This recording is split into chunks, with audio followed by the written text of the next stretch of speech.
I was polishing Grandma's old silver ring, a cherished keepsake she'd given me during our last visit, when my phone buzzed on my desk. The morning light streamed through the window of my small apartment in a quiet Columbus, Ohio suburb, illuminating my cluttered workspace, laptop open, coffee mug steaming, and a potted fern I'd been nursing back to health. I glanced at the screen. "Dad," my stomach nodded as I answered, expecting news about Grandma's funeral arrangements.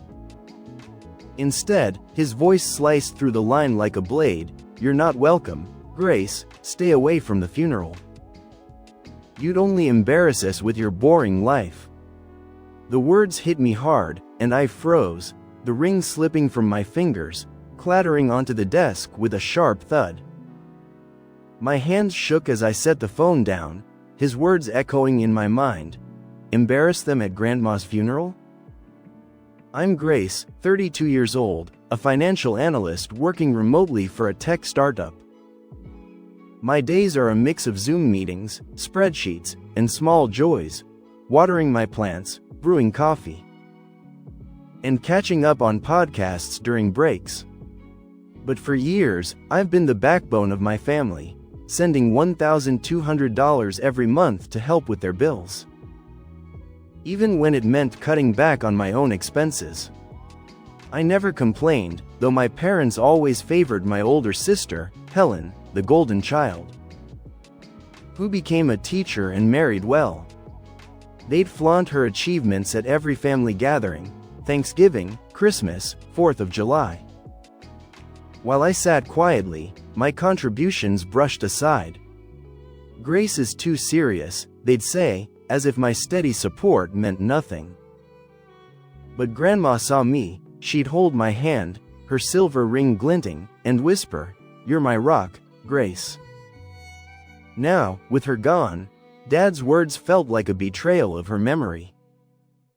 I picked up the ring, its cool metal grounding me, and stared out at the morning light. I'd spent my life trying to please them, but this was too much. Have you ever been pushed away by the ones you love most? That moment, I knew I couldn't stay silent anymore. The sting of Dad's words lingered as I sat at my desk, the coffee I'd brewed now cold in its mug. Grandma's ring rested beside it, a silent witness to my hurt. My phone buzzed again, a text from Helen. "Grace, don't make a scene at the funeral. Just send the money for the flowers and stay home." I stared at the message, my chest tightening. Even in grief, they expected me to fund their display, to stay invisible while they mourned publicly. It wasn't the first time. I remembered last 4th of July at their house in Dayton. The backyard filled with laughter and barbecue I'd paid for. Yet they toasted Helen's latest teaching award while I cleaned up the plates alone. "Helen's our pride," Dad had said, his eyes skipping over me. Helen, my older sister by 3 years, had always been the star of the family. At 35, she's a high school teacher with a knack for charming everyone. Blonde, poised, always dressed in pastel cardigans that scream perfect daughter. She'd post selfies on Instagram with captions like, "Blessed to be loved," while Dad and Mom shared her posts with pride, never mentioning the $1,200 I sent monthly to keep their lights on. Helen knew how to play the part, bringing homemade pies to family gatherings, gushing about her students, all while subtly reminding me I'd never understand her busy life, because I was too focused on work. Her husband, Tom, a real estate agent, only amplified her shine, calling her a saint. While I sat in the background, my sacrifices unnoticed. For years, I'd sent $1,200 a month to cover their bills: electricity, groceries, even Dad's car repairs. Without a single thank you, they'd call me reliable, but never valued. Grandma was the only one who saw me, who'd slip me her ring and say, "You're enough, Grace." Now, with her gone, their rejection cut deeper. Have you ever felt invisible in your own family, giving all you have just to be overlooked? I traced the ring's edge, its worn silver catching the light. I'd spent years trying to earn their love, but this was the final straw. I pushed my cold tea aside and opened my laptop.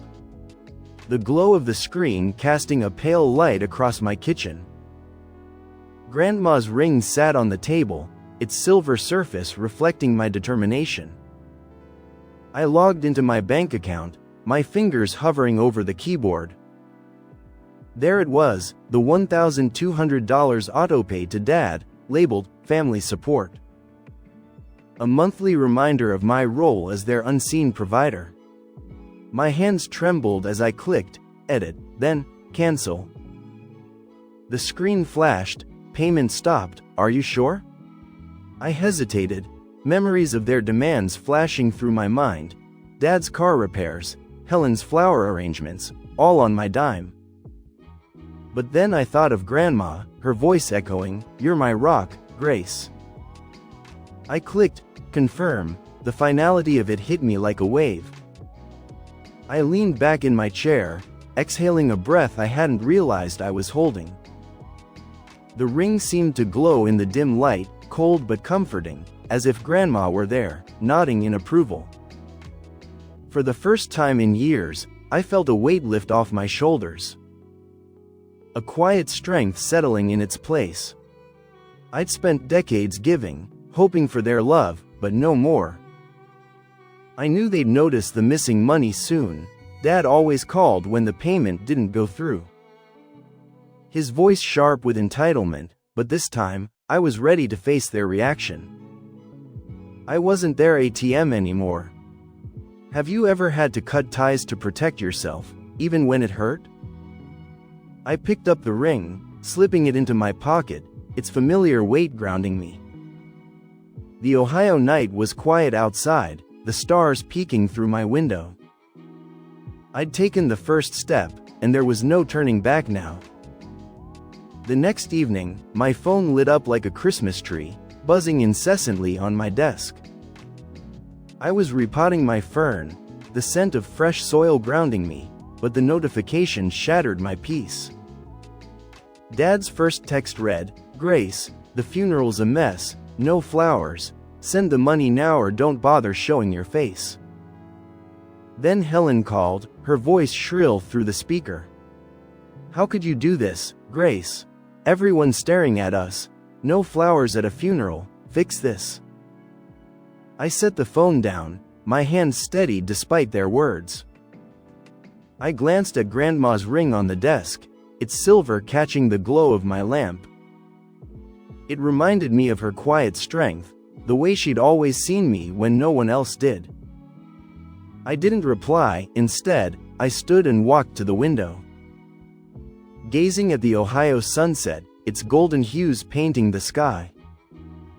Their voices echoed in my mind, demanding, entitled, as if I owed them my life. I thought of the funeral they'd planned, a grand affair in Dayton with a polished casket and a choir. All funded by my silent contributions over the years. Now, without my money, their facade was crumbling, and they blamed me. But I was done being their scapegoat, done letting them use me to prop up their image. For once, I chose myself. I picked up the ring, holding it tightly, its cool metal grounding me in my resolve. What would you do if your family only cared when they needed something from you? The phone buzzed again, but I let it go to voicemail. The sunset faded, and I turned back to my knitting, the silence a small victory. The following morning, as I watered my fern in the quiet of my apartment, my phone rang with an unknown number. I set down the watering can, wiped my hands on my jeans, and answered, expecting a spam call. Instead, a calm voice introduced himself. "This is Mr. Thompson, your grandmother's lawyer. I'd like you to join a video call for the reading of her will this afternoon." My heart raced, Dad's words, "You're not welcome," still burned in my mind. But something in Mr. Thompson's steady tone gave me courage. I agreed, and at 2 p.m., I sat at my desk, laptop open. Grandma's ring in my pocket, its familiar weight a quiet comfort. The video call connected, and there they were, Dad, Helen, and her husband, Tom, all in black. Their faces a mix of grief and disdain as they saw me. Helen rolled her eyes, muttering to Tom, while Dad's glare pierced through the screen. Mr. Thompson, a gray-haired man in a crisp suit, appeared in a separate window, holding a thick document. He cleared his throat, his voice cutting through the tension. As per Mrs. Eleanor Carter's will, I'm here to announce her estate distribution. I braced myself, expecting nothing. Grandma had always been fair, and I assumed she'd split everything evenly. But then Mr. Thompson looked at me, his eyes kind. Grace, your grandmother left you everything. The house in Dayton, her savings, the family land in rural Ohio. You own it all, she wrote. Grace was my rock, the only one who truly saw me. The room froze, Helen's jaw dropped, her eyes wide with shock. Dad's face turned crimson, his hands gripping the table. Tom stared at me, stunned. I felt the ring in my pocket, its weight a silent affirmation of Grandma's love. My eyes stung with tears, but I smiled, a trembling, proud smile. Thank you, Mr. Thompson, I said, my voice quivering with relief and vindication. The truth had spoken for me, and their masks were falling fast. The silence on the video call was deafening, broken only by Dad's stammering, "This can't be right. Helen deserves that house, she's the one who visited." Helen snapped, her voice sharp, "Grace, you knew about this, didn't you? You've been scheming behind our backs." Her accusation stung, but I stayed calm, my years of keeping composure in boardrooms kicking in. Mr. Thompson raised a hand, his tone firm. "Mrs. Carter's decision is final." She wrote a letter stating Grace was her rock, the only one who truly understood her. Grace supported her quietly, visiting, listening, helping with her bills when no one else did. His words hit like a spotlight, illuminating years of my silent devotion. I looked at their faces, Dad's flushed with anger, Helen's twisted with jealousy, Tom's wide-eyed with shock. For the first time, I saw them as they truly were. A family who'd taken me for granted, who'd built their pride on my sacrifices. I thought of Grandma, her warm hand slipping the ring onto my finger. Her voice saying, "You're enough, Grace." I didn't need their approval anymore. "Thank you, Mr. Thompson," I said again, my voice steady. And I clicked, "Leave meeting." Their stunned faces disappeared from my screen. I stepped onto my porch, the Ohio breeze cool against my skin. Carrying the scent of blooming lilacs from my garden, I pulled Grandma's ring from my pocket, its silver glinting in the sunlight. It felt heavier now, not with burden, but with meaning. Grandma had seen me, had trusted me with her legacy. I didn't need their validation, I'd found my worth through her love. Through the quiet strength I'd carried all these years. The sky stretched wide above me, a canvas of blue and gold. And for the first time in decades, I felt truly free. Their secrets had unraveled, and I was the one standing tall. A week later, as I sipped tea in my kitchen, an email from Dad popped up on my laptop. "Grace, we're sorry for what we said, but the house taxes are due next month. You've got the money now, help us out for family's sake." I stared at the screen, the words, "for family's sake," ringing hollow. They hadn't changed, they were still the same people who'd dismissed me. Who'd banned me from Grandma's funeral. I thought of the years I'd given them everything, only to be cast aside when I wasn't useful. Grandma's ring sat on the table, its silver a quiet reminder of her trust in me. I typed a reply, my fingers steady, Helen can pay half, or you figure it out, I've done enough for this family. I hit send, a mix of sadness and relief washing over me. I'd spent decades hoping for their love, but now I saw the truth. They'd never change, and I didn't need them to. I closed my laptop and walked to the window, the Ohio skyline glowing with the soft hues of dusk. The sunset painted the horizon gold, a promise of new beginnings. I thought of Grandma, her laughter echoing in my memory, her ring a symbol of the love I'd always had. Even when they couldn't give it. Have you ever had to say no to family to protect your peace? I picked up my tea, the warmth of the cup soothing my hands. For the first time, I felt at peace with my choice. I wasn't their provider anymore, I was Grace, the woman Grandma had seen. The woman I was finally becoming. 2 weeks later, I heard a sharp knock at my door. I opened it to find Dad and Helen standing on my porch, their faces a mix of anger and desperation. Dad's voice boomed, Grace, you need to sign over the house, it's not fair, we're your family, you owe us. Helen chimed in, her tone biting, you've always been selfish, keeping this from us. Their words were a storm, but I stood firm, my years of quiet strength rising to the surface. I thought of Grandma, her ring now on my finger, its weight a steady anchor. I owe myself more, I said, my voice calm but unyielding. Grandma chose me for a reason, she saw me when you didn't, I'm done being your fallback. Dad's face reddened, and Helen scoffed, but I didn't flinch. You can leave now, I added, stepping back. They stormed off, slamming their car doors as they drove away. I locked my front door, the click of the bolt echoing in the quiet house. I walked to the window, the Ohio breeze rustling through the open pane. Carrying the scent of my lilac garden. I looked at the ring on my finger, it fit perfectly, as if it had always belonged there. I'd spent decades seeking their approval, but now I'd written the final chapter of their control over me. I was free to live for myself, to honor Grandma's legacy in my own way. The silence settled around me, a peaceful weight. And I knew I'd made the right choice.